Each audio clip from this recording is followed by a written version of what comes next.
For this particular problem, I guess we have this rectangular area and it's divided into two rectangles with 450 meters of fencing to go around the entire shape here and this divider here. So a very key part about this particular problem is that you have to label the diagram correctly. So this length over here in blue, let's just call that X. And if that's X, that means this is X and this is also X. Okay. And the other key part here is you need to consider this entire length here as a single length here, so we can call that just a Y. And that's why then this whole region here in red is also Y. Okay, now let's take a look at our area equation. So I notice that you have area equals to length times W, which is correct. Now let's take a look at the length here. Let's just call the length this part right here. Okay, so using the diagram here now, the length is now going to be taken by the letter X. And the width here is going to be this entire region right here, which is denoted by the letter Y. Okay, so now my area is just X times Y, which is the same thing as W times L. I'm just using different variables. Okay, so before we can create a quadratic equation, we also have to consider this 450 meters of fencing, right? And that's used to pretty much cover the green distance at the bottom, this green distance at the top, and the sides that I'm kind of highlighting here in yellow, right? So if I consider all the vertical x's here, there's three of them, right? There's 1, 2, 3. So that's 3x. And then there's 2 y's, right? 1 y and 2 y's. So 3x plus 2 y, and that has to equal to 450 meters. Okay, so hopefully that makes sense, right? Because the 450 meters is basically the perimeter and the divider. So basically my perimeter is really the red colors and the blue colors all added up together there. Okay, so now what we're going to do here is I'm going to isolate for this 2y here. Okay, so 2y equals to 450 minus 3x. Okay, so I'm going to just move that 3x to the right hand side, and then we can just divide both sides by 2. Okay, so if we do that, we get a single y here. 450 divided by 2 is about 225, and we'll leave this 3 over 3, this negative 3x over 2 is negative 3 over 2x. Okay, so I'm going to box that right there.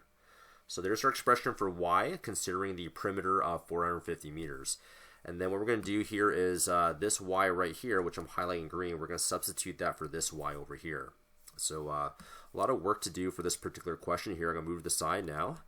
So now I have my blue x, and now my y is no longer going to be the red y, but it's going to be substituted by this expression right here, which is 225 minus 3 over 2x, and then I'll close the bracket there. So this whole expression is really the y here, right? And we know this y is equal to that right there.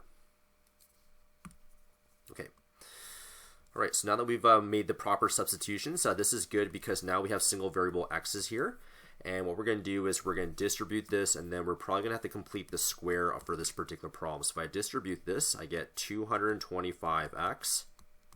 And if I distribute that, I get negative 3 over 2x squared. Okay, and then I'm going to rewrite this as area equals to negative 3 over 2x squared plus 225x.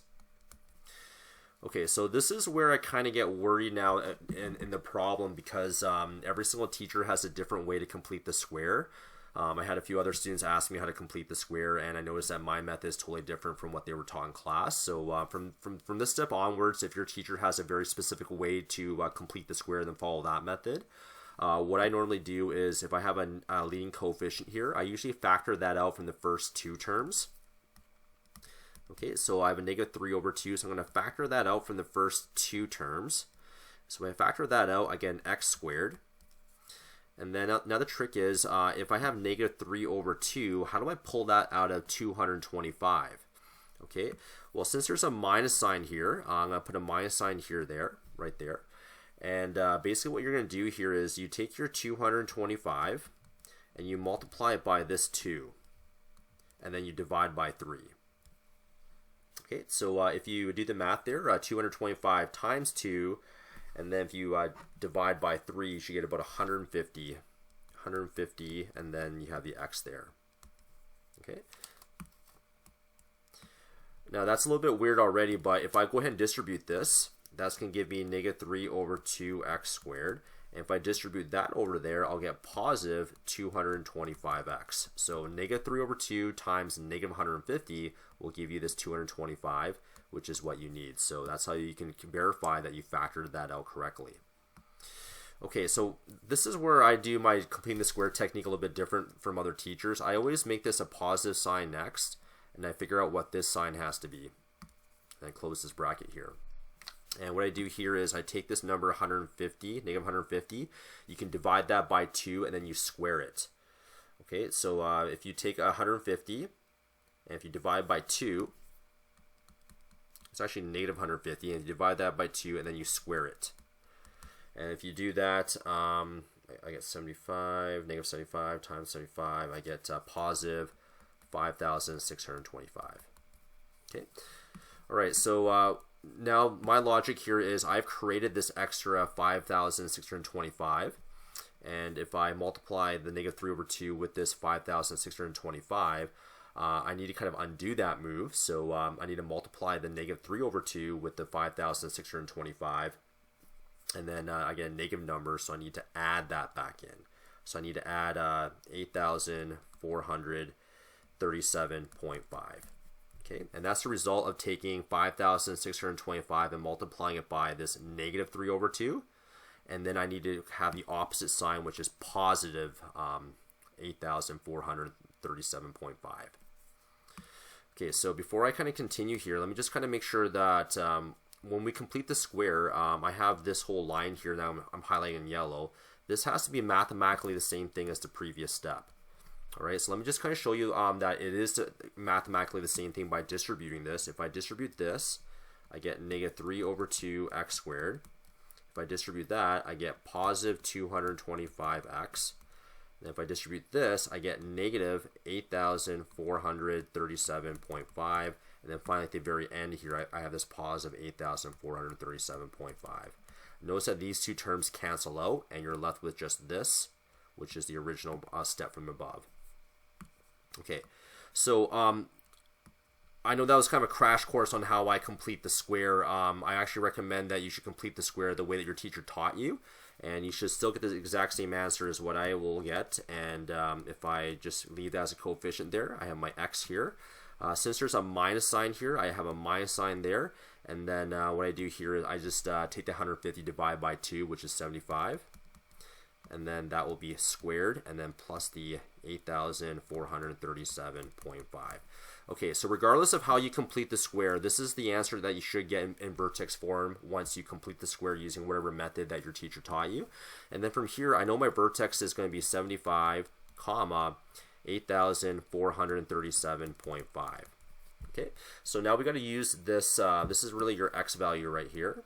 All right, and we're going to use that to kind of complete the rest of the problem now. So x is 75, right? So if I go back to that diagram that was drawn, what we're saying is that this is 75, and this is 75, and this is 75, right?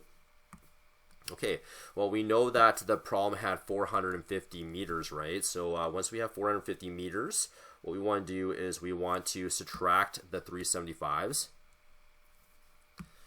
Sorry, we want to subtract 3 times 75. And so 450 minus 75, minus 75, minus 75. That gives you 225. And we have to use this 225, and we have to divide that evenly here and here, right? So 225 divided by 2. And that gives you 112.5. So this whole length is going to be 112.5, and this is going to be 112.5. Okay, and so there you go. So if you take all these numbers, 112.5, 112.5, and add to 75, 75, and 75, you should get back to your 450 meters, which is the original problem, right? Yeah, and this number right here, this 8,437.5, if you look at the area now, the area is length times width, right? Our length is now 75. Our width is 112.5, and if you multiply that out, you got 8,437.5 to verify the max area. So your dimensions are 75 meters by 112.5 meters. All right, so hopefully that kind of clarifies how you approach that particular problem. Once again, the only kind of problem area here is I don't know how you complete the square in your class. Every teacher has their own kind of way of doing that, so I would just follow your teacher steps on how to complete the square there. Okay, so there are the dimensions there were, I believe it was 75, and what was it again, 75 and 112.5, 112.5. Those are your dimensions, meters. Okay, let's move on to the next question here. I'll do this very quickly here. A rectangular lot is bordered by one side by a building. Okay, let's just see. You have this building here. Okay, and you have this rectangular lot that borders the building. So the rectangular lot looks like this. One side, two sides, three sides. So it's a rectangular lot with three sides. And you have 800 meters of fencing to kind of make that three-sided rectangular lot there. Okay, so once again, this is another area question. I'll say area is length times width. So the length is this region right here, and the width is this region right here. I'll just use the x and the y. So x and y, and I'll put an x over there as well. And so my area here is now going to be just x times y. Okay, and now remember we have 800 meters of fencing, right? We have 800 meters of fencing, which is our perimeter. So what we're doing is we're taking these two x's. So x plus x is 2x plus this y. Okay, and just like the previous problem, here's my y, right? You want to isolate for the y over here with the 800 meters. So if I bring this 2x to the other side, we get 800 minus 2x equals to the y. And then we're going to substitute that in for over there. So if we do that, area equals to x.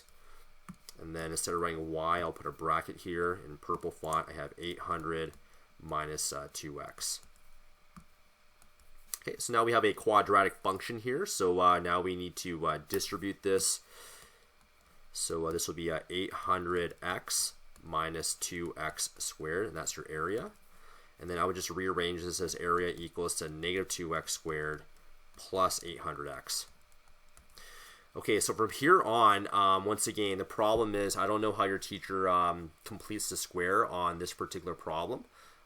Essentially, you need to find the vertex, but what I like to do here is when I like to complete the square here, I factor out the leading coefficient from the first two terms. So my negative 2 is factored out. X squared, and then if I factor this out from the 800, it's just 800 divided by negative 2, which is negative 400, right? So negative 400x. And I can verify this is correct by just distributing through, right? That gives me negative 2x squared, and this gives me positive 800x, right? Now this is what I like to do for completing the square. The sign here is always going to be positive, and then you just take this middle number here, which is negative 400, and you divide that by 2. So negative 400, you divide that by 2, and then you square it. So 400 divided by 2 is 200, and 200 times 200 will give you 40,000, right? So this is 40,000. Okay. Because you're squaring this, this will always be a positive sign. Okay. Now you got to think about this. What's negative 2 times this 40,000? Well, it's going to be negative 80,000, right? So negative 2 times that 40,000, this is really negative 80,000, right? Basically, what I'm trying to say here is we created this additional negative 80,000. So to undo that, you need to add another 80,000. Okay? And all you have to do now is just distribute, right? So this times that gives you negative 2x squared. This times that gives you the positive 800. This times this gives you the negative 80,000. And then we add the 80,000 at the very end. All right, so these two terms will cancel out, just giving you this, which matches the previous step, right? So that's how you can verify if you completed the square correctly.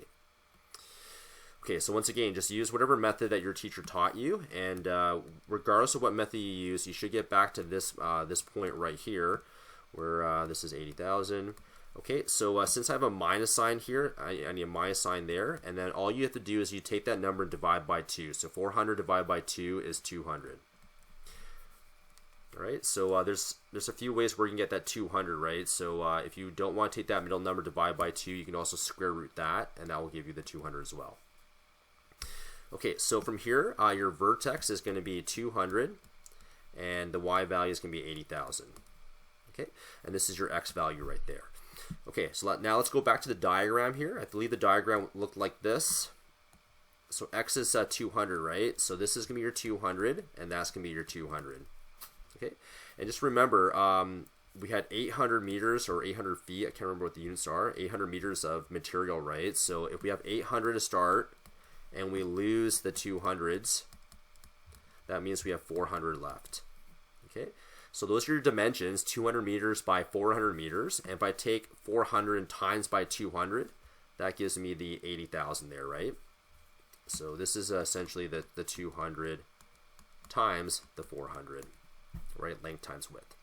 Okay, so hopefully this video guide kind of helps with the general ideas with that particular problem.